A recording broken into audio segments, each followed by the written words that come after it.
What about paleontology? What about modern day science? Okay, does paleontology agree with the stories? A few years ago, a Tyrannosaurus rex was excavated from what is called the Hell Creek Formation in Montana. It wasn't that far, a few hours, maybe a little bit longer, but it wasn't that far from where we were excavating Big John. It was all Montana. Now, this creature was special because it was not completely fossilized. It was still largely bone. It was bone. Yet the paleontologists who found it thought that it was over 65 million years old, and they couldn't get it out of the site.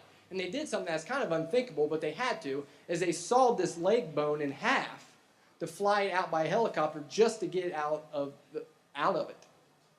And when they got it back to a lab, they looked at the interior of the bone, this is what they found of this supposed T-Rex that was 65 million years old. Tissue, blood cells, protein fragments, soft, flexible, resilient tissue that when stretched returns to its original shape. This creature wasn't even done decomposing. All right? My friends, there is no way that is 65 million years old. Flesh decomposes. There's no way that is even 65,000 years old. All right? But what has happened? All right? The evolutionary community has looked at that, and they've done the same thing Adrian Mayer has done. They've looked at the evidence and go, wow, I guess flesh can last 65 million years after all.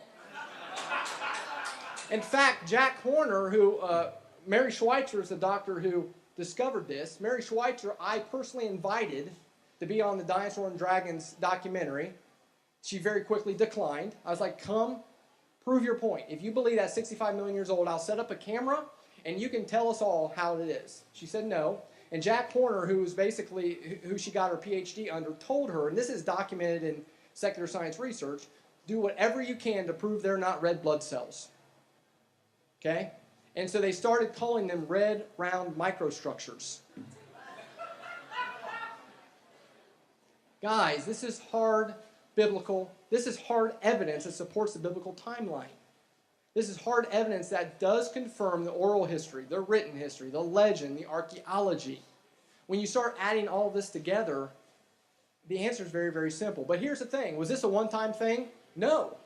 Because now scientists from around the world are like, well, that's weird. We're going to look at some of our other bones. In May of 2009, blood tissue extracted from a duck-billed dinosaur bone. Happened again, and then again. 80-million-year-old mosasaur fossil has soft retina and blood residue. Retina? Are you kidding me? 80 million years old? The faucet is being turned on. The evidence is overwhelming. The evidence is overwhelming.